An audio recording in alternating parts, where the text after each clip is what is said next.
want to know, is the Wolfie single? Is he in a relationship? Yeah, I'm single. So like I've been single like 18 months now, and that was quite a journey for me. So it's one of them things where I've been very slow getting back into. I don't believe like the best way to get over somebody is to get under somebody. Anytime like that approach is taken, I just think it's a case of you're not letting a wound heal and you're gonna bleed all over somebody else, or you'll see it all the time where a breakup happens. And don't get me wrong, if you're like this, like everybody heals differently and each their own. Same thing I always say is like what I say, what Daniel says is not gospel. It's just what we initially think. Take what adds to your life and leave whatever doesn't. But especially if something triggers you, always ask yourself, why is that triggering? Because usually that's the fucking answer. Because that always happens to me. When somebody says something, I get very defensive. I know, fuck, that's hitting home, which is frustrating because I almost attack it.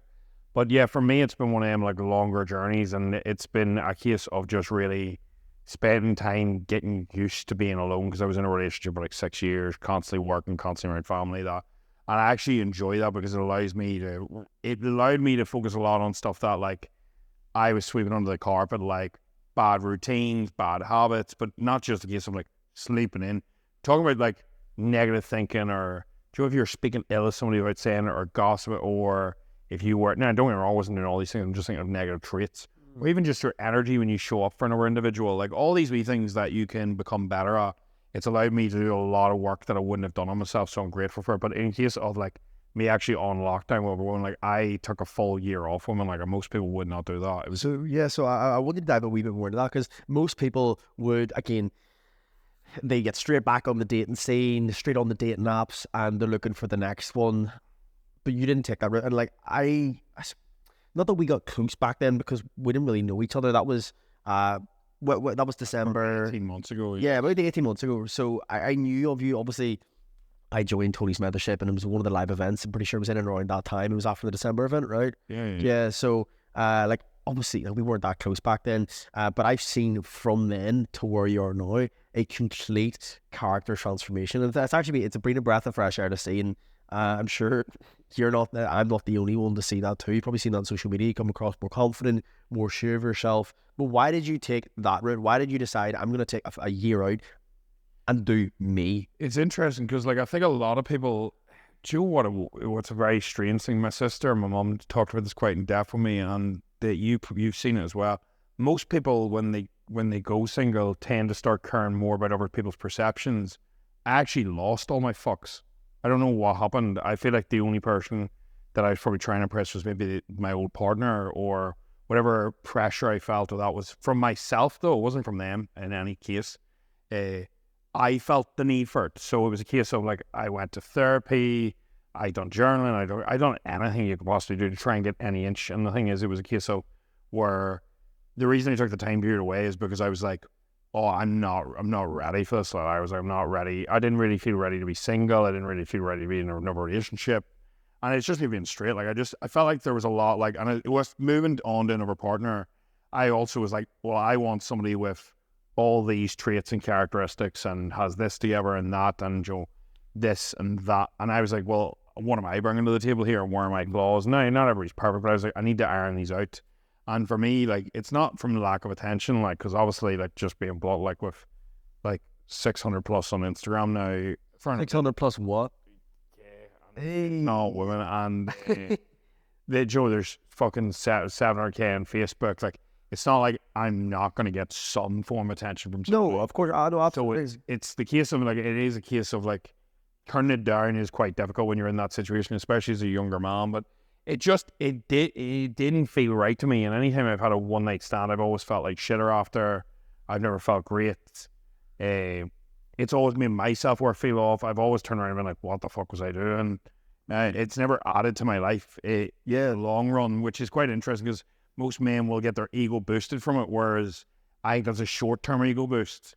And it's a self-gratification through, oh, she's a good-looking lass, I was able to bring her home. And if you have to brag about your sexual encounters to other men, in my opinion, that is not good, because you're trying to get boosted by... Right, so it's not validation to the world. Yeah, which is quite embarrassing. That's like me saying, you know, like, I bench 100 kilos for reps. It's like, good for you, bro. Yeah, we've all been there.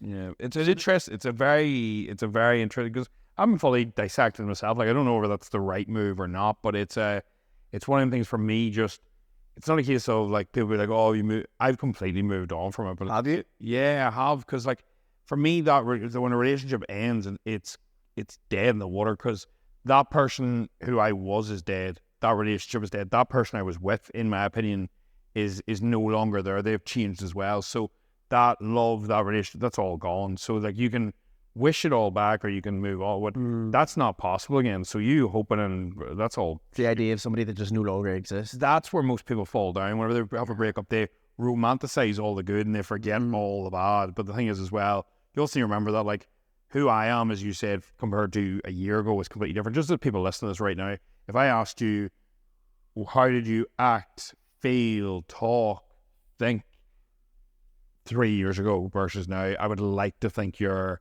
a more developed individual. You've been through hard times, good times, and it shapes who you are and you move forward. And then you're grateful for that, because I wouldn't have the transformation I've had in myself without that. And I think that also, for me, brings a real lot of light to other people, because if you've been around me, you'll actually have seen, like, don't get me wrong, I still have a really good business, really good physique, really good shape, but as an energy around people, you're like, oh, I actually want him around me now. Whereas before, I was a little bit more. So I would say, well, from the outside in, you seem a lot more reserved, and I was more covered, yeah. yeah, no, you were, but that's that. So that's the full cake now, like who you are.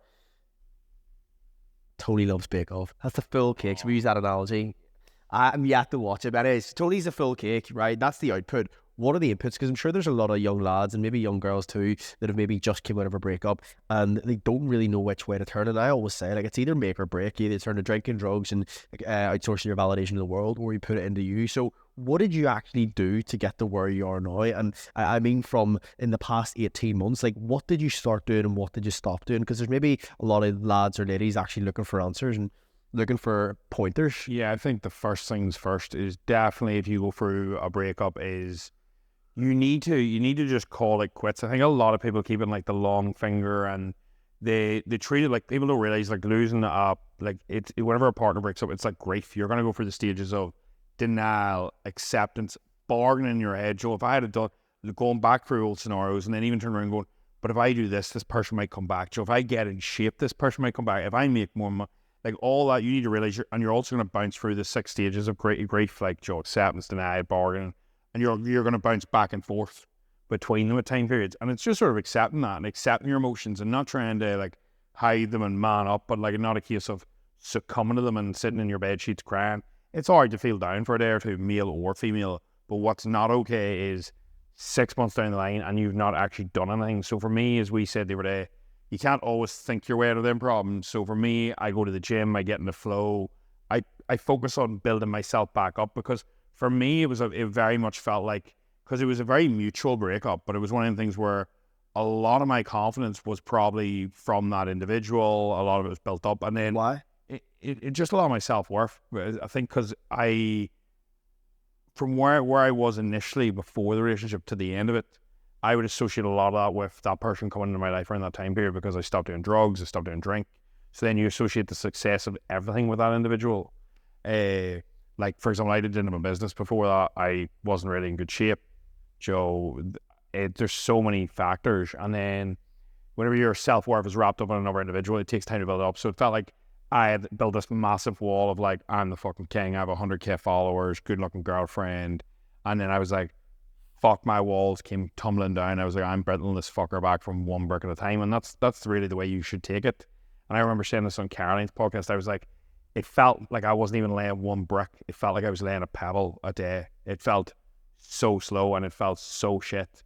And I remember, like, for 5, 6, 7 days, like a week or two, I was just feeling sorry for myself there. And then just laid pebbles. I was like, right, Joe, I never missed gym session, never do that. But I was like, where do I feel off? And I was like, not feeling confident. And I was like, Joe, how do I fill these gaps? So, like, I even started things where I wrote out, like, things that I feel like I'm not confident that would add to me. So I remember, like, right, I'd been like, and people were like, what is this? But a case of, like, I was like, if I got in a physical alteration, I was like, I wouldn't be really confident then. I was like, I think if I was able to handle myself, I'd walk with my chin held higher.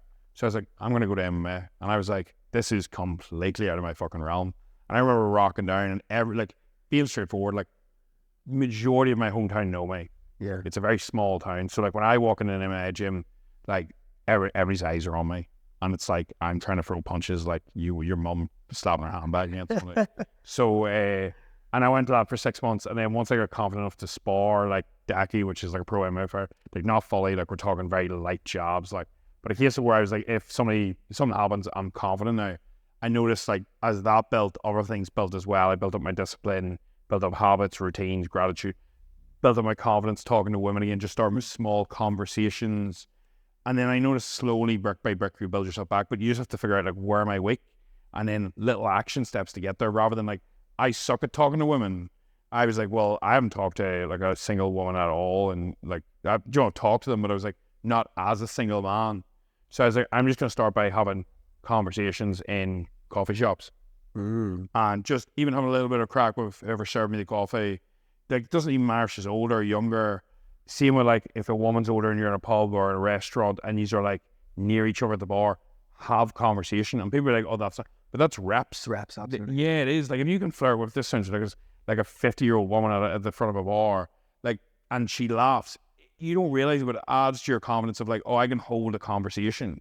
And then you can use, I'm not saying use that line, but a case of you can then go in another conversation with some of your own age. Use that energy. Yeah, exactly, with less pressure. And for me, it was just build yourself back up brick by brick and pebble by pebble, and realize that it is a really slow process. But the beauty is now I'm like, if it happened again, I know exactly how you go about it. You build yourself back up. But it's one of the things, like, I wouldn't be where I am without it. And if I had the choice to go back and have a relationship but not change, I wouldn't take it, because the difference in how I feel, it feels like It was the catalyst. yeah, the catalyst for change. And like 6 months ago, like I said to you, whenever I was actually in Mexico, I remember like just getting like a people will know this, if you go in and out of funks, you ever feel low or off, you go up and down. I'm sure most people have.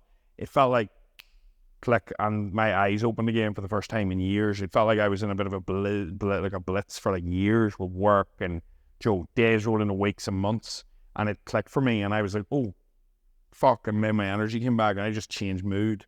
And that's whenever, like, not that all my fucks went, but like I was really myself. And then that's whenever like I noticed like Instagram started fucking going metal, my businesses start going metal. I noticed I got more feed. Like, the funniest thing is like me coming on Instagram with sriracha on my face, and like I was getting women sliding in my DMs that like wouldn't have looked at me 3 years ago, which is hilarious, because like I would have like some like absolutely like fucking metal, and I'd be like, nah. I'd be like, I don't really care, because like I'm just rolling with these videos. Yeah. Which is very interesting, because the more you are, You seem agnostic to it. You know, there's sometimes, I mean, they're more so focused, and I've seen like you've been so laser focused in the past 6 months of the year that you have been completely agnostic to it. And especially anybody that would get attention might entertain that sometimes, but and you haven't really. And I know that people mess you here and there, but you haven't entertained that at all.